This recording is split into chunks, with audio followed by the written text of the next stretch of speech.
Between the 2002 midterm and the presidential election of 2004, the use of electronic voting machines continued to expand. While it is impossible to independently verify accurate electronic vote tallies after an election is complete, it is still possible to compare the number of votes cast with those that are counted. According to the U.S. Census Survey, in the 2004 election, there were 125.7 million votes cast. Of those, only 122.3 million were actually counted, which left more than 3 million votes uncounted. An independent investigation documented 3 categories of uncounted votes in 2004: spoiled ballots, provisional ballots, and absentee ballots. This independent finding of more than 3 million uncounted votes confirmed the accuracy of the census survey. In addition to votes that were never counted, across the country tallies appeared showing more votes than voters.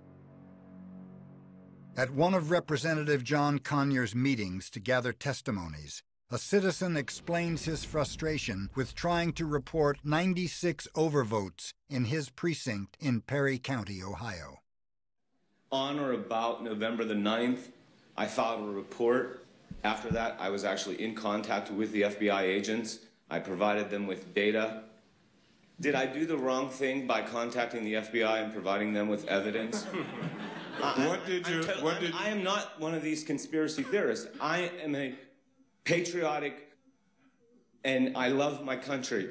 They are a federal law enforcement agency. I want you to know that we received your letter and that we included it in our 34 questions to Secretary of State Blackwell, to which he has replied to none of them. Kenneth Blackwell, former Ohio Director of Elections, who also served as honorary co-chairman of Bush's 2004 re-election campaign, defended himself on television. One of the criticisms regarding the campaign and the election in Ohio, though, was directed at you personally, that as the state's top election official, it is the appearance of a conflict of interest for you to have also been the honorary co-chairman of the Bush-Cheney re-election campaign. As Reverend Jackson put it, Mr. Blackwell cannot be both the owner of the team and the umpire. Should those two jobs not be mixed? But let me tell you, I just told you, Keith, we have a bipartisan system in Ohio, free of fraud, free of intimidation, and that's what we delivered on Election Day, and we're very, very proud of it, and we have met every test.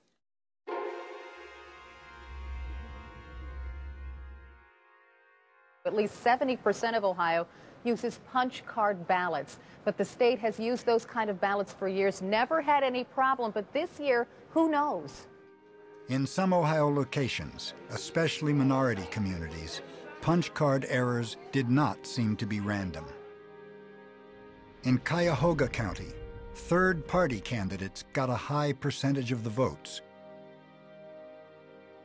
In Precinct 4F, an ultra-conservative minor party candidate received almost as many votes as John Kerry.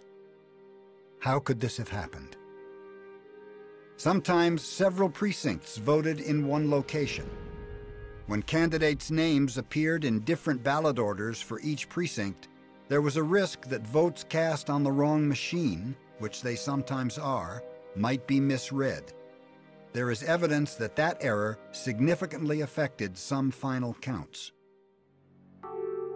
Some voters were prevented from voting after election officials selectively removed their names from the rolls.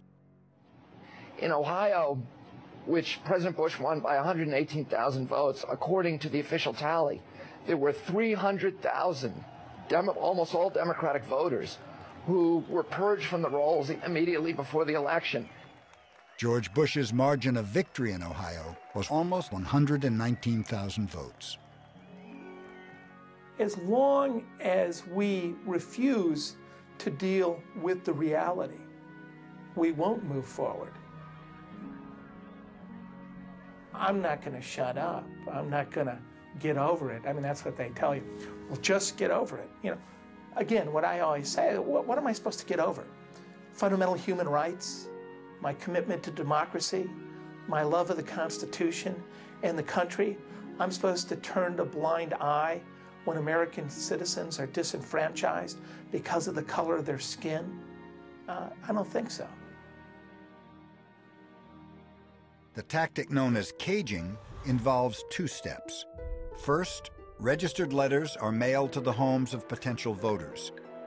Then the names of those who don't reply are deleted from the voter rolls.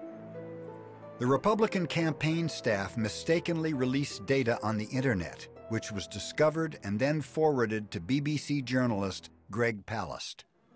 We got in our computers from the Republican National Committee spreadsheets. These spreadsheets were addresses and names of tens of thousands of voters. The BBC confronted the Republican leadership, and they said, oh, these are donor lists. This was a challenge list, a list for challenging voters en masse by the hundreds of thousands. And I'm finding page after page after page of African-American soldiers.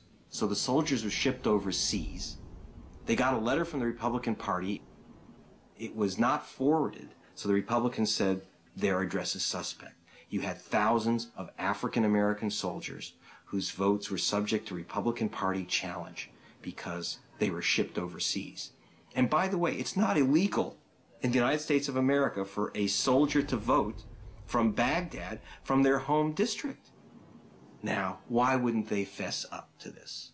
Since 1965, the Voting Rights Act, targeting voters for a challenge, even if you have some grounds for it, but where race is a factor, is a felony. There's just too many little incidents that if you don't add them up, remain little incidents scattered like marbles. And it takes some special effort to start adding them up and say, this is a big story here.